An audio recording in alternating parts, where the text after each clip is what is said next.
దేవుని మాటలు ఆలకించండి. మరి ఉదయకాలం మరి దేవుని కృపను బట్టి శుద్ధీకరణ ప్రార్థన కూడిక ఎంతో ఆశీర్వదకరంగా, ఉపవాస కూడిక ఆశీర్వదకరంగా ప్రభు జరిగించాడు. మరి ప్రభు చిత్తమైతే ప్రార్థన అయిపోయిన తర్వాత మరి ఉదయకాలం మరి చెప్పబడిన వర్తమానం మరి మన ఛానల్, యూట్యూబ్ ఛానల్లో ఉంది. మరి గ్రూప్లో పెడతారు.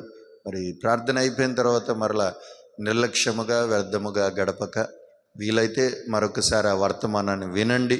మరి ఉదయకాలం పొందని వారు వీలైతే వర్తమానాన్ని వినండి. మరి ఆ వాక్యాన్ని విని మరొకసారి మరి ప్రార్థన పూర్వకం కొనసాగండి. ఈ సాయంకాలం కూడా కొద్ది నిమిషాలు దేవుని లేఖనాలు మనం ధ్యానం చేసుకుందాం. మీరు ఉదయం అంతా పనిచేసి అలసిన శరీరములతో, భారము కలిగిన కన్నులతో ఉంటారు అని మరి కొద్ది నిమిషాలు మాత్రమే దేవుని లేఖనాలని ధ్యానించటానికి మరి ప్రయత్నం చేద్దాం. మరి ఆత్మదేవుడే మనల్ని నడిపించునుగాక. పరిశుద్ధ గ్రంథములో మనకి ఈ రోజున మరి ప్రభు ఇచ్చిన వాగ్దానం ఒకసారి మనం ధ్యానం చేసుకుందాం. ఈ సంవత్సరం మనందరికీ ఇచ్చిన వాగ్దానం ఒకసారి బిగ్గరగా అరచి చెబుదామా? ఆమేన్. ప్రియులారా, ప్రభు మనకి ఈ సంవత్సరం ఇచ్చిన వాగ్దానం మనందరికీ తెలిసిందే. నేను నా పాద స్థలమును మహిమపరచెదను. ఆయన పాదస్థలం మనమే ఆయనకు ఆలయమని, ఆయన మనల్నే మహిమపరచాలని కోరుకుంటున్నాడని గడిచిన దినాలుగా మనందరము కూడా ధ్యానిస్తూ వస్తున్నాం, విశ్వసిస్తున్నాం, ఆ ప్రకారం ప్రార్థిస్తున్నాం. అది మన జీవితాల్లో జరుగులాగున ప్రభుని వేడుకుంటున్నాం. నిశ్చయముగా మన ప్రార్థన ఆలకించి మనలో ప్రతి వారిని ప్రభు మహిమపరచునుగాక. ఆమేన్. ప్రతి వారిని, వారి కుటుంబాల్లో, వారి చదువుల్లో, వారి జీవితాల్లో, వారి వ్యాపారాల్లో, వారి పరిచర్యలో ప్రభు మహిమపరచునుగాక. పిల్లరా, మరి ఆయన మహిమపరుస్తాను అని అంటున్నాడు. అయితే ఆయన మహిమపరచాలి అని అంటే మరి ఎవరిని ఆయన మహిమపరుస్తాడు? చెప్పాడు కదా అని చెప్పి ప్రతి వారిని ఆయన మహిమపరుస్తాడా? కీర్తనకారుడు ఒక దగ్గర ఆయన రాస్తూ అన్న మాట ఏమిటంటే, ఆయనట యూదా వారిని మహిమపరుస్తాడట. చూడండి ఆ మాట. కీర్తనల గ్రంథం 114వ కీర్తన 2వ వాక్యాన్ని చదువుకుందాం.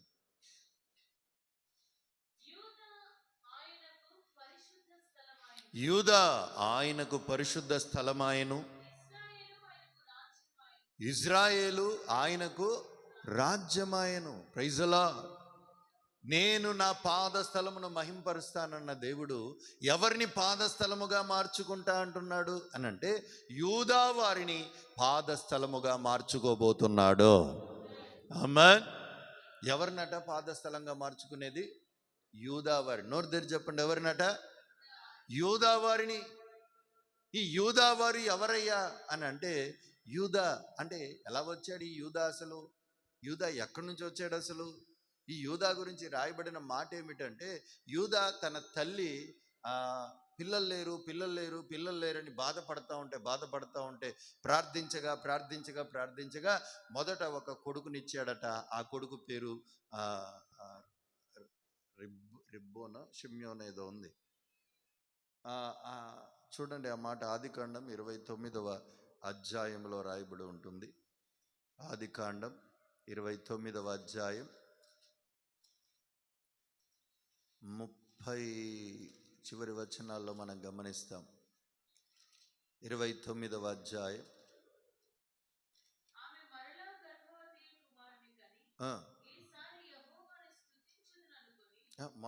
మొదట కుమారుణ్ణి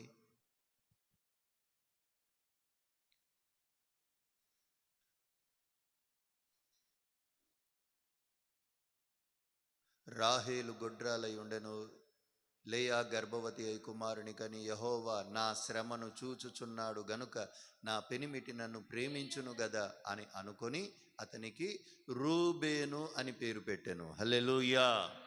ఏమని పేరు పెట్టిందట? అమ్మయ్యా, ఇక నా బాధ అంతా తొలగిపోయింది, నా ప్రార్థన ఆలకించాడు, ఇకనైనా నా భర్త నన్ను ప్రేమిస్తాడు అనుకొని ఏమని పేరు పెట్టిందట? రూబేను అని పేరు పెట్టిందట.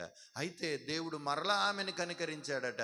దాని తర్వాత వచనాన్ని గమనిస్తే, మరలా గర్భవతి అయి కుమారుని కని, నేను ద్వేషింపబడి తిని నన్ను ఆ సంగతి యెహోవా విన్నాడు గనుక ఇతని కూడా నాకు దయచేసిన అనుకొని అతనికి ఏమని పేరు పెట్టిందట?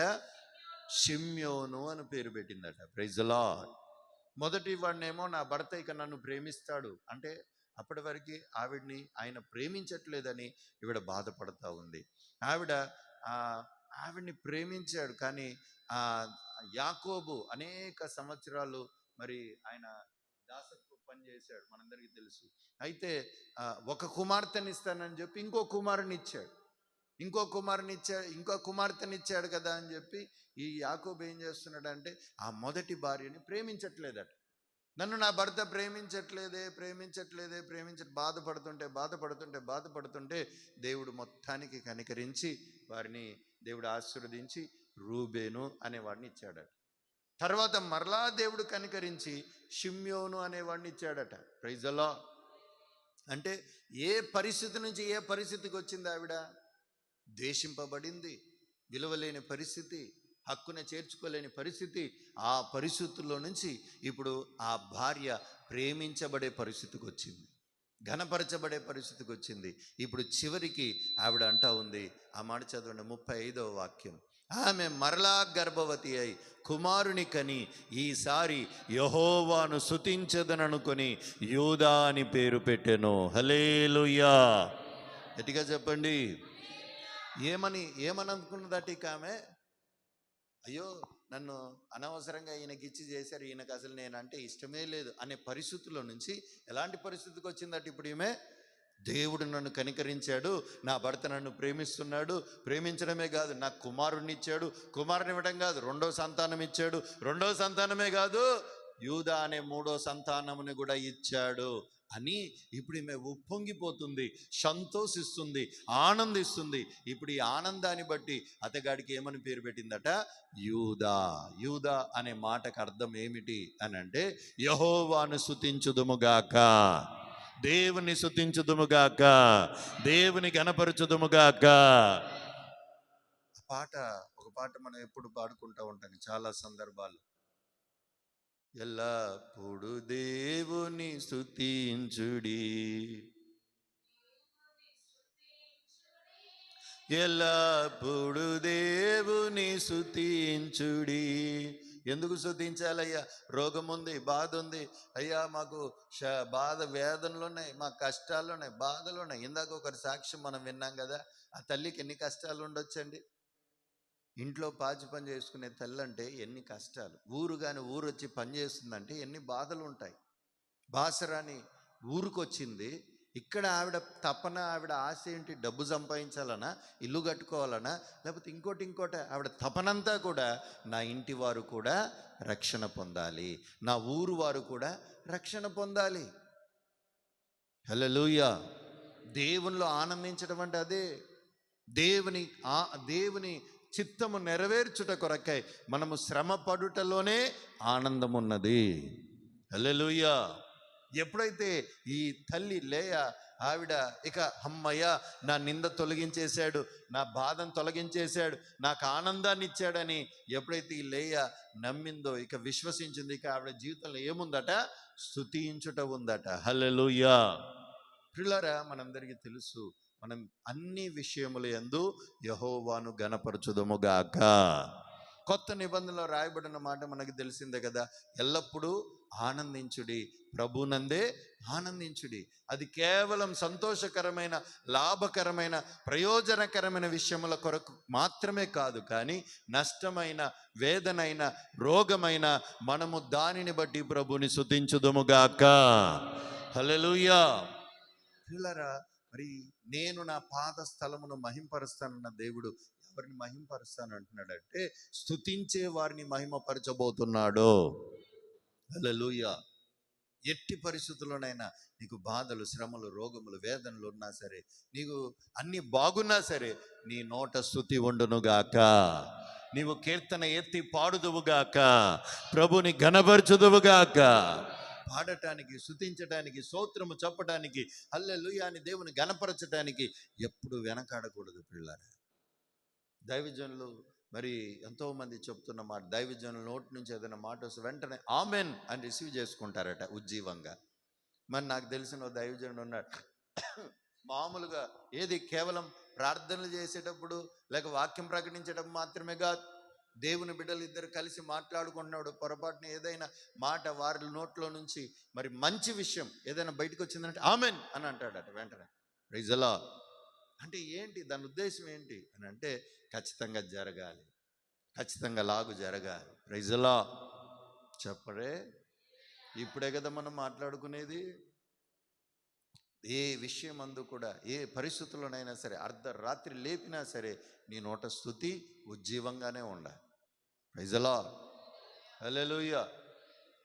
దేవుని ప్రియులారా, నేను నా పాద స్థలమును మహింపరుస్తానంటున్న దేవుడు యూదా వారిని మహింపరుస్తానంటున్నాడు. ఆ యూదా వారిని ఎందుకు మహింపరుస్తానన్నాడు? వారు స్తుతించేవారు. స్తుతి గొప్ప ఉపద్రవములు ఆపుతుంది, స్తుతి సంకటములను కుదురుస్తుంది, స్తుతి దుర్గమును స్థాపిస్తుంది. కనుక నీవెప్పుడు స్తుతిస్తూ ఉండు. పరిస్థితులు ప్రతికూలంగా మారిన ఆశలే ఆవిరైపోయిన, ఇందాక పాట పాడాం కదా, నమ్మిన వారి మోసము ఏది జరిగినా సరే స్తుతించండి, స్తుతించండి, స్తుతించండి. Praise the lord. హల్లెలూయా. దేవుని పిల్లరా, మరొక మాట మనం గమనించినట్లయితే హెబ్రీయులకు రాసిన పత్రిక, ఎందుకు ఆయన యూదావారిని ఎన్నుకున్నాడు, ఎందుకు యూదావారిని ఎన్నుకున్నాడు, యూదావారిని ఎందుకు పరిశుద్ధ స్థలముగా ఉండాలని కోరుకుంటున్నాడు చూడండి. హెబ్రీయులకు రాసిన పత్రిక 12వ అధ్యాయం 14వ వాక్యాన్ని చదువుకుందాం. హెబ్రీయులకు రాసిన పత్రిక 12వ అధ్యాయం 14వ వాక్యం చదవండి తీసిన వారు. అందరితో సమాధానమును పరిశుద్ధతయు కలిగి ఉండుడి, ప్రయత్నించుడి, పరిశుద్ధత లేకుండా ఎవ్వడు ప్రభువుని చూడడు. Praise the lord. యూదాని ఎందుకు ఎన్నుకున్నాడంటే ఒకటి స్తుతిస్తాడని, రెండవది యూదాని ఎలా ఎన్నుకున్నాడంటే యూదాని పరిశుద్ధ స్థలముగా ఉండుటకు ఎన్నుకున్నాడట. హల్లెలూయా. ఏ స్థలముగా ఉండుటకు? పరిశుద్ధ స్థలముగా. ఇప్పుడు ఈ హెబ్రీయులకు రాసిన పత్రికలో రాయబడి ఉంది, ఎవ్వడునో పరిశుద్ధత లేకుండా దేవుణ్ణి చూడలేడు. Praise the lord. అందుకే హెబ్రీయులకు రాసిన పత్రికలో దైవజనుడైన పౌలు ఆ సంఘాన్ని హెచ్చరిస్తూ ఉన్నాడు, అందరితోనూ ఎలా ఉండాలంటే అందరితోనూ సమాధానమును పరిశుద్ధత కలిగి ఉండాలి. చెప్పండి, ఎలా ఉండాలట? సమాధానము, రెండోది పరిశుద్ధత. అందరితో సమాధానం ఉండాలి, రెండవది అందరితో పరిశుద్ధత. ఉదయకాలం సమాధానం గురించే, క్షమాపణ గురించే ప్రభు మనతో మాట్లాడాడు. ఈ రాత్రి మరొకసారి ప్రభు మన జ్ఞాపకం చేస్తూ ఉన్నాడు, అందరితో మనం ఎలా ఉండాలట? సమాధానం. రెండవది ఎలా ఉండాలట? పరిశుద్ధత. Praise the lord. లోకంలో ఒక సామెత ఉంది కదండి, పచ్చకామర్లోడు గట లోకమంతా పచ్చ కనబడుతుంది. అదే పరిశుద్ధంగా ఉండేవాడికి లోకమంతా కూడా పరిశుద్ధంగానే కనబడుతుంది. Praise the lord. హల్లెలూయా. కానీ నేటి క్రైస్తవులలో, నేటి సమాజంలో, నేటి దేవుని బిడ్డలు అనబడుతున్న వారిలో అందరితో పరిశుద్ధత అనే దాంట్లో పడిపోతూ ఉన్నారు.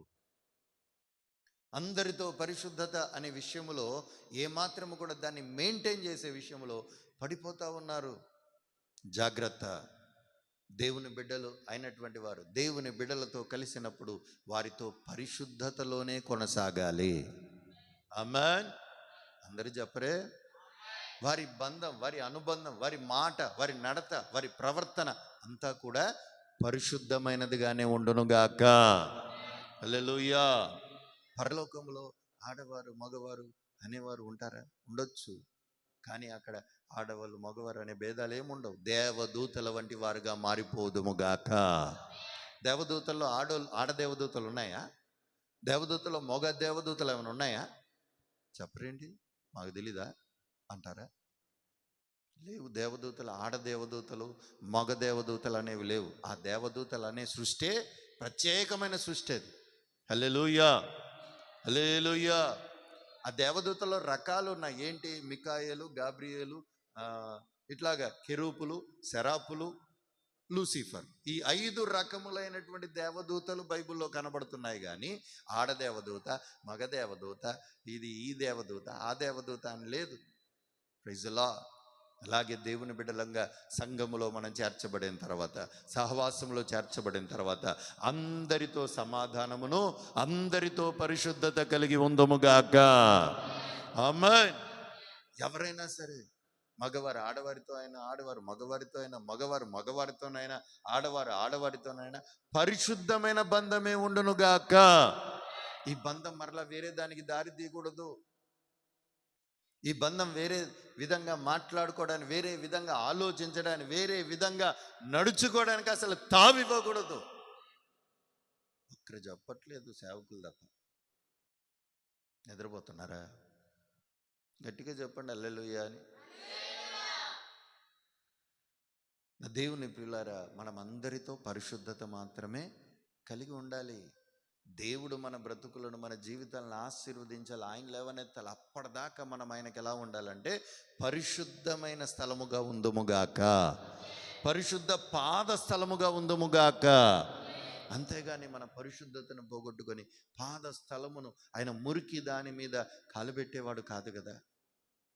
ఆయన పరిశుద్ధమైన వారిలో నివసించే దేవుడు కదా. మరి మనం పరిశుద్ధతను పోగొట్టుకుంటే, మన మాటలో, మన నడతలో, మన ప్రవర్తనలో పరిశుద్ధతను పోగొట్టుకుంటే ఏ మాత్రం కూడా మనం ఆయనకు పాదస్థలముగా ఉండలేము.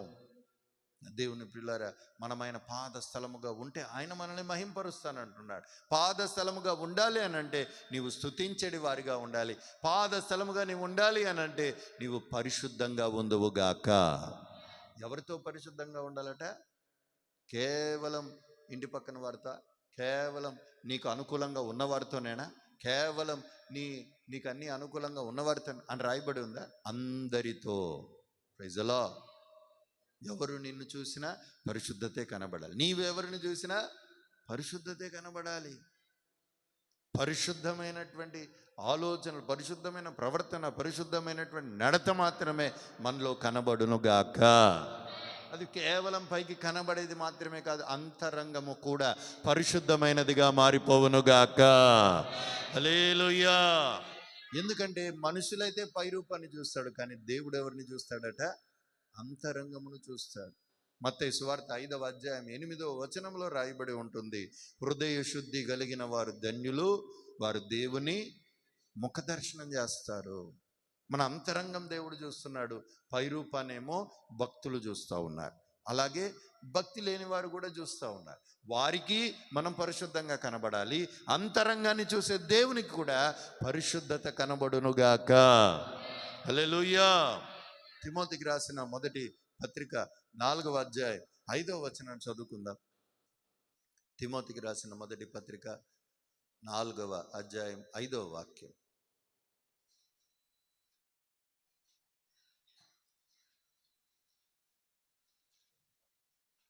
లేదా మీ బైబిల్లో తిమోతికి రాసిన మొదటి పత్రిక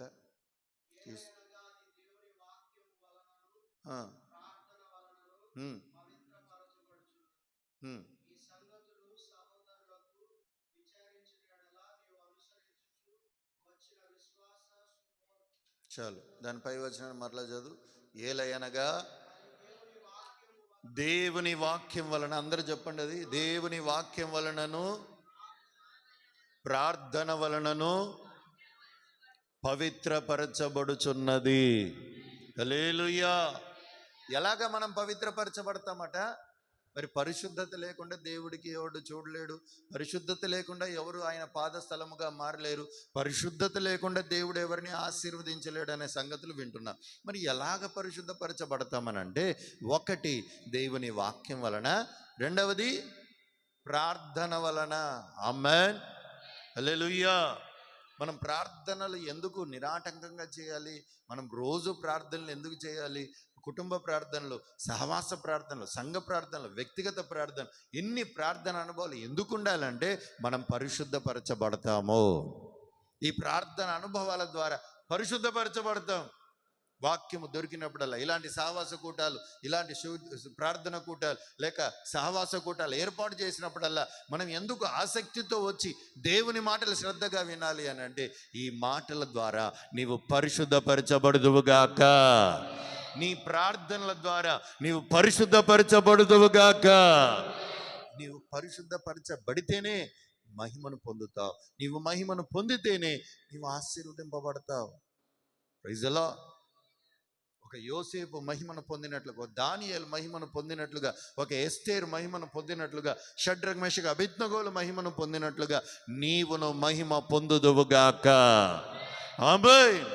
మరి అట్టి మహిమ మనం అనుభవించాలంటే మరి వాళ్ళందరిలో ఈ పరిశుద్ధత ఉన్నది, వారందరిలో ఈ ప్రార్థన ఉన్నది, వారందరిలో ఈ వాక్యం వారిలో కనబడుతున్నది. మరి మనలో మనం పవిత్రపరచబడులాగున మనము కూడా పూనుకొందుముగాక.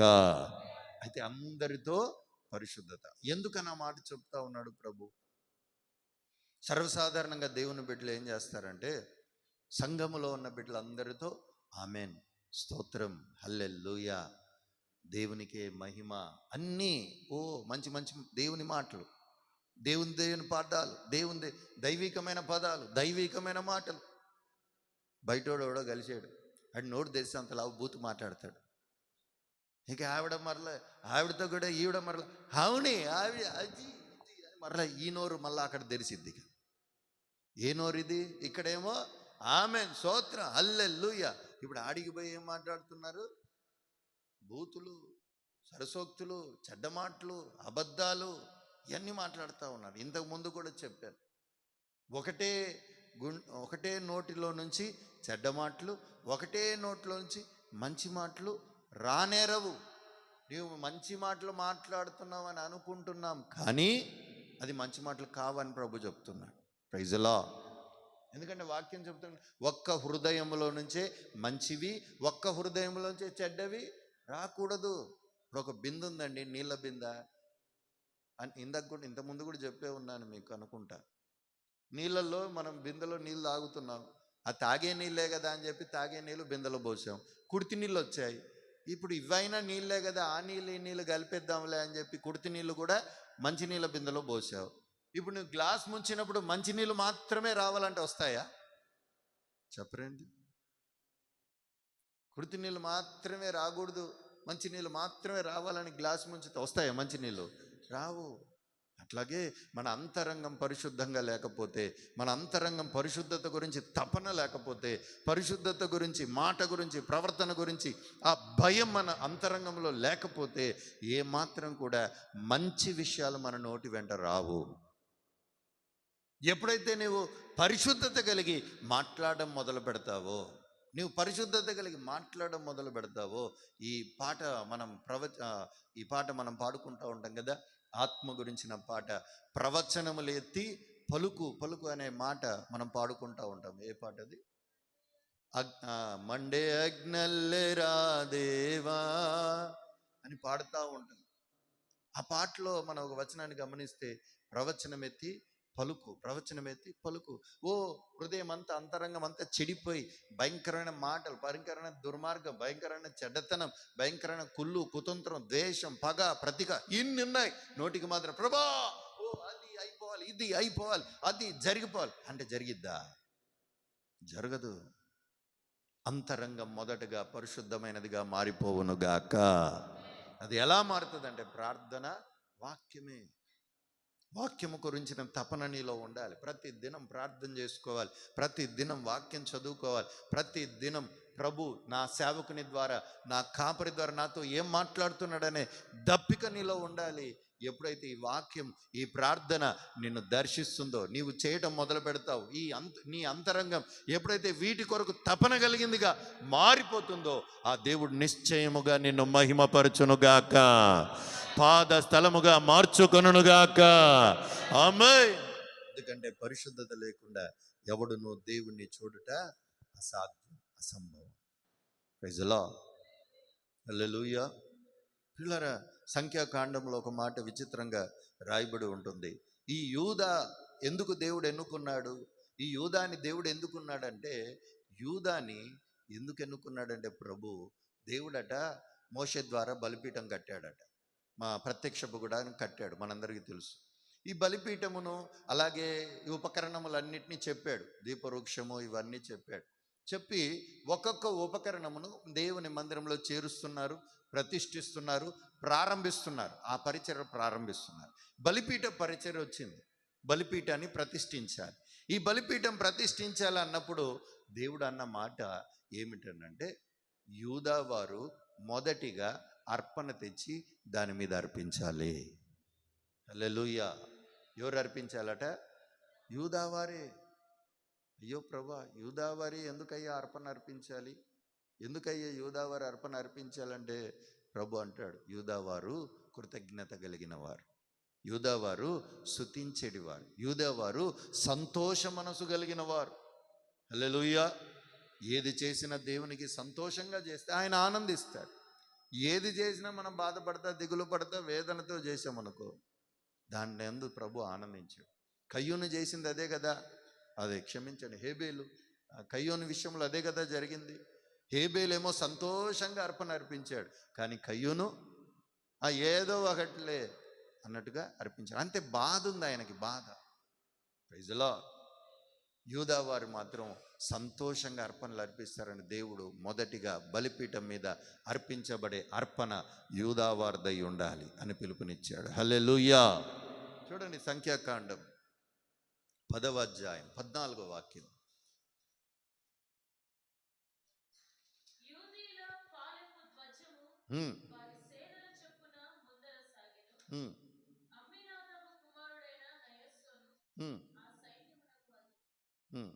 క్షమించండి, 7వ అధ్యాయం 12 నుంచి. సంఖ్యాకాండం 7వ అధ్యాయం 12 నుంచి. మొదటి దినమున తన అర్పణ తెచ్చినవాడు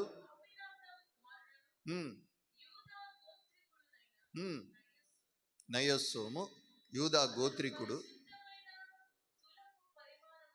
ఏమేమి అర్పణ తెచ్చాడు? అర్పణలు చూడండి. పరిశుద్ధమైన తులము కొలతను బట్టి వెండి గిన్నెలు,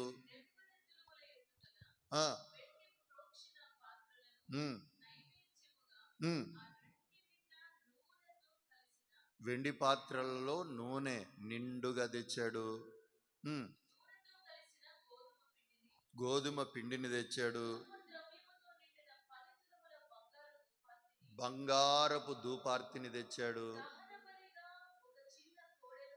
చిన్న కోడెను, పొట్టేలును, ఏదాది గొర్రె పిల్లను,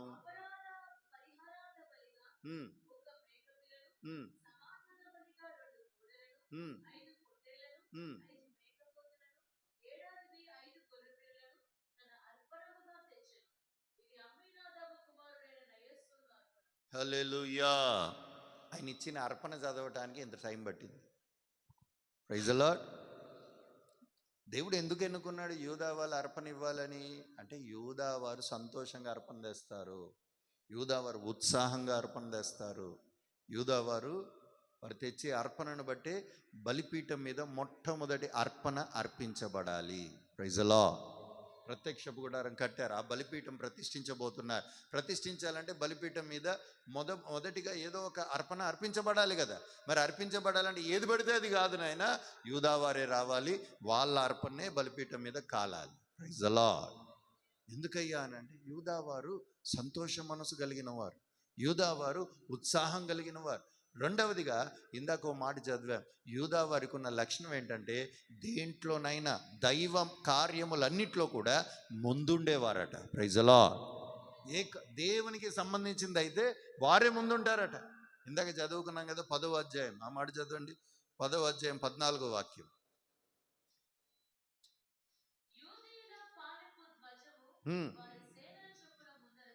ముందర సాగెను, అధిపతి. వీళ్ళు ఎవరయ్యా అంటే యూదాలు. Praise the lord. యూదా వాళ్ళు ఎప్పుడు ఎక్కడ ఉంటారట? ముందుంటారు.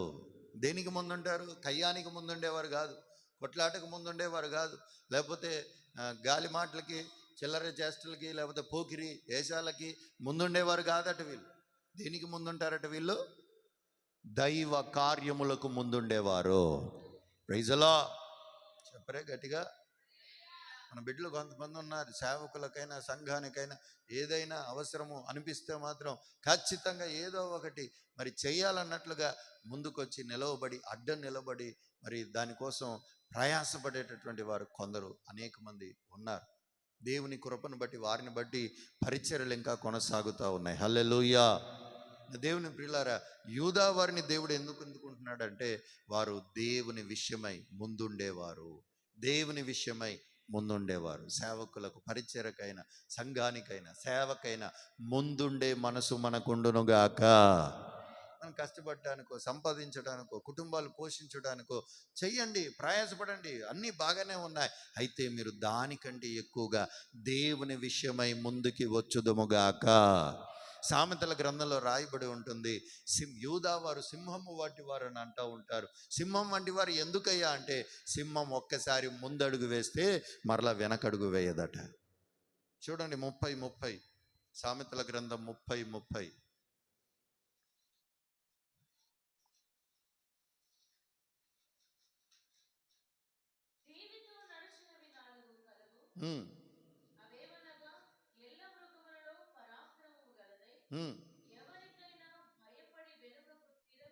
వెనుకకు తిరగని సింహము. చాలు, వెనుకకు తిరగని సింహం. మనమే పాట పాడతాం, యూదా స్తుతి గోత్రపు సింహమా. ఆయనేమో మనం సింహం అంటూ ఉంటాం. మరి సింహ పిల్లలు ఏమవుతారు? కుక్క పిల్లలు అవుతారా సింహ పిల్లలు? సింహ పిల్లలు కూడా సింహాలే. అప్పుడు ఈ సింహాలు ఎలా ఉండాలట? వెనకకు తిరగని వారిగా ఉందుముగాక. వెనక తీయకూడదు. దేవుని కృపను బట్టి మనం వెనక్కి తీస్తూ ఉన్నాము చాలా సందర్భాలు. దేవుని కృపను బట్టి మనం ముందుండే వారిగా ఉండాలి, కానీ వెనక్కి తీసేవారిగా ఉండకూడదు. మనం చేసుకున్న తీర్మానాలు వెనక్కి తీయకూడదు. మనం అనుకున్న ప్రకారం చేసే దాంట్లో మనం వెనక్కి తీయకూడదు. మనకు కలిగిన ప్రేరేపణ కొలది, మనకు కలిగిన ఆసక్తి కొలది మనం ముందు ఉందుముగాక. వెనక్కి తిరగకూడదు. వెనక్కి తిరిగితే అది సింహపు పిల్ల కాదు. మనం ముందుకు సాగేది వారిగా ఉందుముగాక. ముందుండే వారిగా ఉందుముగాక. ముందున్న వారికి శ్రమలు వస్తాయి, ముందున్న వారికి దెబ్బలు తగులుతాయి, ముందున్న వారికి కష్టాలు వస్తాయి. నిలవబడాలి. అయినా కూడా ప్రైజలా తెలుసు, కష్టాలు వస్తాయి, బాధలు వస్తాయి తెలుసు, అయినా నిలవబడ్డావు చూడు. ఆ ధైర్యాన్ని బట్టి దేవుడు నిన్ను మహిమపరచునుగాక, ఆశీర్వదించునుగాక. చివరిగా ఒక మాట చదువుకొని ప్రార్థన చేసుకుందాం. జకర్యా గ్రంథం 8వ అధ్యాయం. యూదా వారిని దేవుడు ఎందుకు ఎన్నుకున్నాడు? పాద స్థలముగా ఎందుకు మార్చుకున్నాడు? ఇప్పుడు యూదా పరిస్థితి ఎలా ఉందో దేశం, ప్రపంచమంతా చూస్తూనే ఉంది. మరి ఎందుకని దేవుడు ఆ రీతిగా ఆశీర్వాదాలు ఇచ్చాడు? 8వ అధ్యాయం 19వ వాక్యం.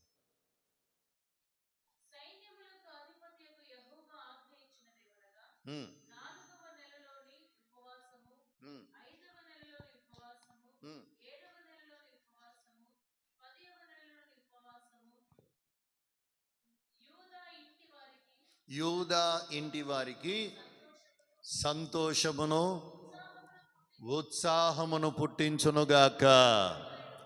అవి మనోహరములైన పండుగలట. హల్లెలూయా. ఇప్పుడు మీకు ఏ పండుగ అంటే ఇష్టమయ్యా అంటే 99% క్రైస్తవులు చెప్పే మాట ఏంటంటే క్రిస్మస్ పండుగ అంటే మాకు ఇష్టం అని అంటారు. మరి కొంతమంది క్రైస్తవులు ఈస్టర్ పండుగ బాగుంటుందయ్యా అంటారు. మరి కొంతమంది గుడ్ ఫ్రైడే అయితే మాకు ఆ చక్రపాకం పోస్తారు బాగుంటుందయ్యా అంటున్నారు.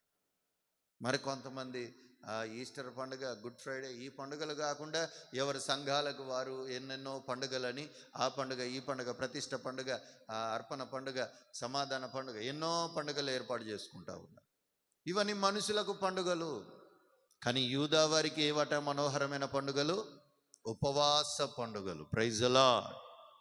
ఎప్పుడో సంవత్సరానికి ఒకసారి ఉపవాసం ఉండాలి అనుకుంటున్నారా? 2 నెలలకోసారి, 4 నెలలకోసారి, 6 నెలలకోసారి ఉపవాసం ఉండుట మనోహరమైన పండుగలుగా మనకు మారిపోవునుగాక. ప్రభు సన్నిధిలో ఉపవాసం ఉండి మనం ప్రార్థన చేయడానికి పూనుకోవాలి. ఉపవాసముతో వేడుకోవడానికి మనం ప్రార్థన చేయడానికి పూనుకోవాలి. ఉపవాస ప్రార్థన చేసేది మనకు ఒక సంతోషంగా మనం చేసేటట్లుగా మన మనసు మారిపోవాలి తప్ప, అమ్మ ఉపవాసమా, అమ్మ ఉపవాస ప్రార్థన, అమ్మ మోకాల ప్రార్థన, అమ్మో నిగన్నే పనులన్నీ మానేసుకుని ప్రార్థన చేయాలా అన్నట్లుగా మనను ఆ ఆసక్తి లేకపోవడం, ఆ నిర్లక్ష్యముగా ఆ ఉపవాసాన్ని చేయటం అనేది అది మంచి పద్ధతి కాదు. ఉపవాస ప్రార్థన ఉత్సాహంగా చేయాలి, సంతోషంగా చేయాలి. దేవుని ప్రియులారా, మీకు ఆరోగ్యం బాగున్నప్పుడే, మీ శరీరంలో సత్తు ఉన్నప్పుడే ఉపవాస ప్రార్థన చేయండి. ఇప్పుడు ఆరోగ్యం పాడైపోయిన తర్వాత, వయసు పైబడిన తర్వాత ఉపవాసం చేయవలసిన పరిస్థితులు వస్తాయి, కానీ శరీరం దానికి సహకరించదు. అలాంటి పరిస్థితులు, అలాంటి సమస్యలు, అలాంటి కష్టాలు వస్తాయి, కానీ శరీరం దానికి సహకరించదు. అయినా తప్పనిసరి పరిస్థితుల్లో ఉపవాసం ఉండాల్సి వస్తుంది. జాగ్రత్త. అలాంటి పరిస్థితులు రాకుండా ఉన్నట్లుగా మన శరీరంలో ఆరోగ్యం ఉండగానే, ఒంట్లో సత్తు ఉండగానే, మనం తినకుండా ఉండగలిగినప్పుడే మనం ఉపవాసముతో ప్రార్థనలు చేయుదుముగాక. గట్టిగా ఆమెన్ చెప్పరే. ఎక్కడైనా ఆమెన్ చెప్తారు, కానీ ఉపవాసం ఉండమంటే ఆమెన్ చెప్పరట చాలామంది. హల్లెలూయా. దేన్నైనా కట్టుకోగలుగుతాను, నోరు మాత్రం మేము కట్టుకోలేమండి. ఉపవాసం ఉన్నప్పుడు అయ్యో ఏదో అయిపోతుంది, అయ్యో వణుకుడు వచ్చేస్తుంది, అయ్యో తపన వచ్చేస్తుంది, అయ్యో ఏదేదో అయిపోతుంది. అదంతా కడుపు కాదట, మైండ్ అట చెప్పేది. Praise the lord. కడుపు సంతోషిస్తుందట, అమ్మయ్య నాకు రెస్ట్ వచ్చింది ఎన్నాళ్ళకి. ఈవిడ ఇన్ని సంవత్సరాలు లారీలు తిన్నది, ట్రాక్టర్లు తిన్నది, ఈ రోజు నాకు రెస్ట్ ఇవ్వలే. ఈయన మాత్రం కాలు చాపి మంచిగా పడుకొని రెస్ట్ తీసుకుంటాడు, కానీ కడుపుకు మాత్రం ఒక్కనాడు రెస్ట్ ఇవ్వలే అని కడుపు బాధపడతా ఉంటుందట. Praise the lord. ఆ కడుపుకు గనక మాటలు వచ్చి, ఆ మాటలు గనక మనం వింటే గనక ఖచ్చితంగా ప్రతి పూట బూతులే తిరుగుతుంది. హల్లెలూయా. తినేది మంచి తిండి కాదు, ఆ కడుపుకు పెట్టేదంటే చెత్త తిండే. Praise the lord. అది కాక ఒక్క పూట కూడా దానికి మళ్ళా రెస్ట్ ఇయ్యం. మనకు మరలా ఆదివారం రెస్ట్ కావాలి, నెలకోసారి రెస్ట్ కావాలి, రోజుకు ఒక్కసారైనా రెస్ట్ కావాలి. కడుపుకు మాత్రం రెస్ట్ లేదు. కడుపు ఏం బాధపడతా ఉంది. కానీ యూదావారు అలా కాదట. 2 నెలలకోసారి కడుపుకు రెస్టు, 4 నెలలకోసారి ఉపవాసం, 6 నెలలకోసారి ఉపవాసం. వాళ్ళ పండుగలే ఉపవాస పండుగలట. హల్లెలూయా, హల్లెలూయా.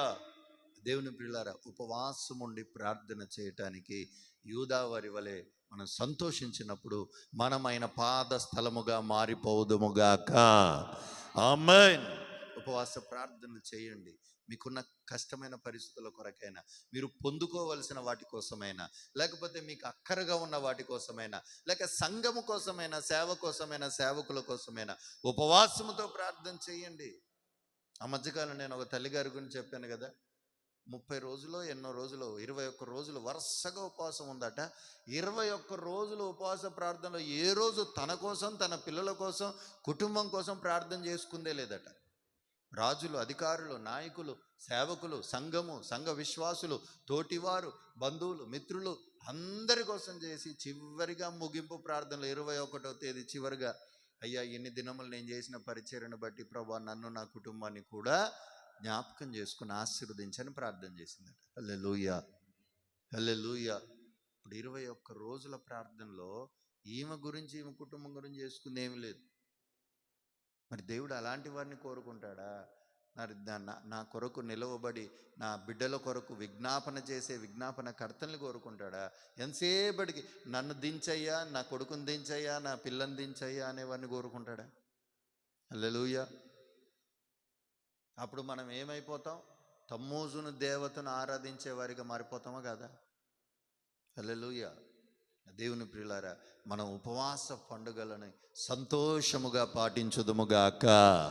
ఈ ఉపవాస ప్రార్థనలు ఏర్పాటు చేసినప్పుడు మరి సంతోషంగా అందులో పాల్పొందులు పొంది, ఆ ఉపవాస ప్రార్థన అంట, వాళ్ళ ఊరు గురించే నేను ఎందుకు ఉపవాసం ఉండాలి, వాళ్ళ ఊరు గురించే నేను ఎందుకు బాగా ప్రార్థన చేయాలి అన్నట్టు కాక, ప్రతి ఉపవాస ప్రార్థనలో ప్రతి అంశం, ప్రతి విజ్ఞాపనను బట్టి అవసరమైన ప్రతి విజ్ఞాపన మన భారముతో ఎప్పుడైతే మనం ప్రార్థన చేస్తామో, నీకు కావలసిన సమస్తం ఆయన సమకూర్చి జరిగించునుగాక. ప్రభు ఈ మాటలని మన వినికిడిలో ఆశీర్వదించునుగాక. ఆయన పాద స్థలముగా మనల్ని